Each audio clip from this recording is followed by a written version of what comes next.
வணக்கம் நண்பர்களே. இன்றைக்கு நாங்கள் என்ன சமையல் என்று பார்த்தோமானால், இன்றைக்கு நாங்கள் பட்டாணி ஃப்ளவ் செய்ய போகிறோம். அதுக்கு முதல்ல ஃபேனை அடுப்பில் வைக்கிறோம். வச்ச அப்புறம் இப்போ சூடேறிட்டு இப்போ நாங்கள் பட்டரை போடுவோம்.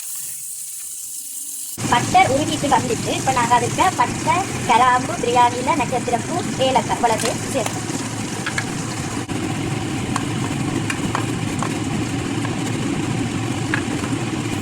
ஒரு ஸ்பூன் சீரகமும் சேர்ப்போம். நல்லா வதக்கணும். இப்போ அடுத்ததாக நாங்கள் வெட்டி வச்ச வெங்காயத்தை சேர்ப்போம்.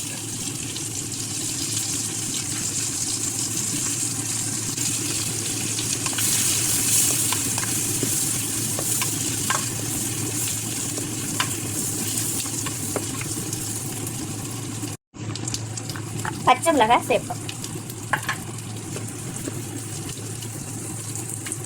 இது வதங்குற நேரத்தில் நாங்கள் பச்சை மிளகாய், இஞ்சி, பூண்டு நறுவல் அடித்து வச்ச பேஸ்ட்டை இதோட சேர்ப்போம். நல்லா வதங்கணும்.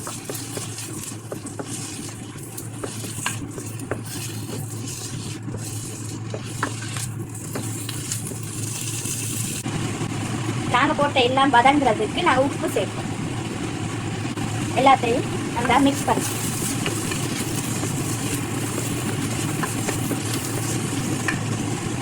இப்போ வதங்கி கொண்டு வரைக்கும் இனி நாங்கள் பச்சை பட்டாணி இந்த கட்டத்தில் சேர்ப்போம்.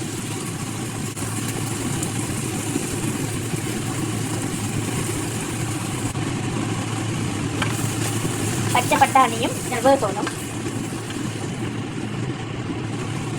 இப்போ நன்றாக வதங்கிட்டு இனி நாங்கள் இதை இறக்குவோம். ஏற்கனவே பாஸ்மதி ரைஸை ஊற வச்சு கழுவி வச்சிருக்கிறோம். இனி இதில் நாங்கள் தாளிச்ச இதுகளை கொட்டணும். நாங்கள் செய்து வச்சதை இதுக்கு சேர்ப்போம். இனி இதை நன்றாக மிக்ஸ் பண்ணணும். இனி இந்த ரைஸுக்கு தேவையான தேங்காய் பாலை சேர்ப்போம். இதெல்லாம் மிக்ஸ் பண்ணிட்டோம். இனி நாங்கள் இதை அவிஞ்சா போது பார்ப்போம். பட்டாணி ஃப்ளவ் ரெடி ஆயிட்டு.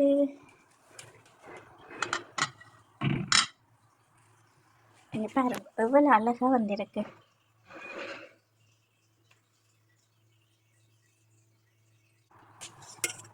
நல்ல உதிரியா நல்ல அழகாக வந்திருக்கு.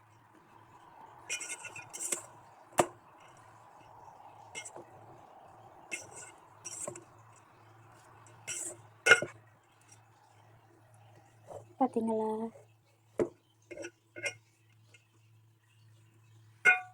இதே மாதிரி நீங்களும் செய்து பாருங்க. செய்து பார்த்துட்டு எப்படி வந்திருக்குன்னு கமெண்ட் பண்ணுங்கள். தொடர்ந்து சமையல் காணொளிகள் வேண்டுமானால் என்னுடைய தமிழோரா வேர்ல்ட் யூடியூப் சேனலை சப்ஸ்கிரைப் பண்ணுங்கள். அதில் போடுற வீடியோக்களை லைக் பண்ணுங்கள், அதுக்கு கமெண்ட் பண்ணுங்கள், ஷேர் பண்ணுங்கள். இன்னொரு சமையல் காணொளியில் உங்களை நான் சந்திக்கிறேன். பாய்.